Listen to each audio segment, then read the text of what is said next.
দুর্দান্ত এক free kick goal Julian আলভারেজের, রীতিমতো যা চোখে লেগে আছে অনেকের। শুধুই একটি নয়, মঙ্গলবার রাতের এই ম্যাচে আরো একটি গোল করেছেন তিনি। দেশের পর ক্লাবের হয়েও জ্বলে উঠেছেন স্পাইডারম্যান খ্যাত এই আর্জেন্টাইন তারকা। জোড়া গোলে হয়েছেন ম্যাচ সেরা। বদলি করানো না হলে হয়তো হ্যাট্রিকও পূরণ করতেন তিনি। চ্যাম্পিয়ন্স লিগে তার এমন অনবদ্য পারফরমেন্সে স্পার্তা প্রাগের জালে 6 গোলে দিয়েছে অ্যাটলেটিকো মাদ্রিদ। আলভারেজের এই ফর্ম যেন ম্যানচেস্টার সিটির কাছে আফসোসের কারণ। নিজেদের সাবেক খেলোয়াড় আলভারেজ যখন দুর্দান্ত ফর্মে, ম্যান সিটি তখন একের পর এক হারের সাক্ষী। পেপ গার্দিওলার মূল পরিকল্পনায় কখনোই ছিলেন না আলভারেজ, অথচ এখন তিনি দিয়েগো সিমিওনের হাতের সবচেয়ে বড় হাতিয়ার। এ যেন সিটির করা অপমানেরই কড়া জবাব আলভারেজের। শুধু আলভারেজই নয়, একই ম্যাচে আরেক আর্জেন্টাইন অ্যাঞ্জেল কোরেয়াও করেছেন জোড়া গোল। সিমিওনও পেয়েছেন অ্যাসিস্ট। বলতে গেলে চ্যাম্পিয়ন্স লিগে আর্জেন্টাইন শো দেখলো পুরো ফুটবল বিশ্ব।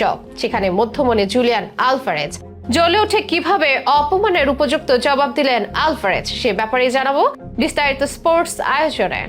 বল পায়ে জুলিয়ান আলভারেজের গতিবিধি যেন বহুপতি মাকড়সার মতোই, যে মাকড়সা বা স্পাইডারের গতিতে চূর্ণ বিচূর্ণ হয় অনেক দলের জয়ের স্বপ্ন। ভক্তরা তাই তাকে বলেন দ্য লিটল স্পাইডার বা স্পাইডারম্যান। কোপা আমেরিকা থেকে বিশ্বকাপ, আর্জেন্টিনার সব জয়ের সাক্ষী তিনি। তবে অনেকের কণ্ঠে অভিযোগ ছিল ক্লাবে তার পারফরমেন্স নিয়ে। সে অভিযোগও যেন রাখতে নারাজ আলভারেজ। একের পর এক চমক দেখাচ্ছেন তার বর্তমান ক্লাব অ্যাটলেটিকো মাদ্রিদের হয়ে। বিশেষ করে মঙ্গলবার রাতে চ্যাম্পিয়ন্স লিগের ম্যাচে যা করলেন তা অনেকের দীর্ঘদিন মনে থাকবে।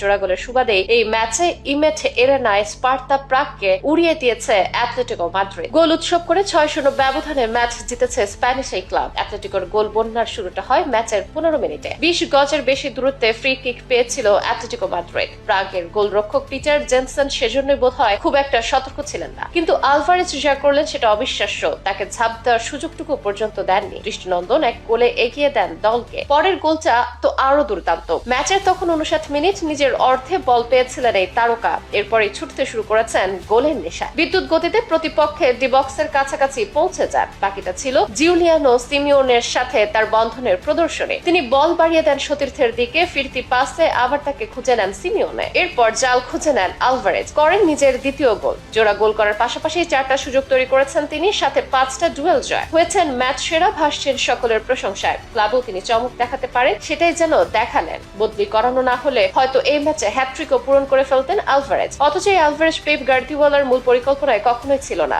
ম্যানচেস্টার সিটিতে যা খেলেছেন বদলি হিসেবে, নিজেকে মেলে ধরার সুযোগই তিনি পাননি। তাই তো বদলেছেন ক্লাব। তার সাবেক সে ক্লাব যখন হারের বৃত্তে আটকা পড়েছে, তখন বর্তমান ক্লাবের হয়ে জয়ের গল্প লিখে চলেছেন আলভারেজ। জীবনে এই জন্য বোধহয় ঝুঁকি নিতে হয়। সবাইকে বিস্মিত করে অ্যাটলেটিকো করা তার সে শাইনিং এখন প্রমাণিত হচ্ছে সময়ের অন্যতম সেরা সিদ্ধান্ত হিসেবে। অনেকে বলেছিল আলভারেজ সিটি ছাড়লে শেষ হয়ে যাবে, এখন দেখা যাচ্ছে উল্টো চিত্র। শুধু আলভারেজই নয় অবশ্য, মঙ্গলবার রাতে অ্যাটলেটিকোর 6-0 গোলের জয় অবদান আরো 2 আর্জেন্টাইনের। বদলি হিসেবে অল্প সময়ে জোড়া গোল করে সবাইকে চমকে দিয়েছে অ্যাঞ্জেল কোরেয়া। এদিকে অ্যাসিস্ট করে এক গোলে দারুণ অবদান জিউলিয়ানো সিমিওনের।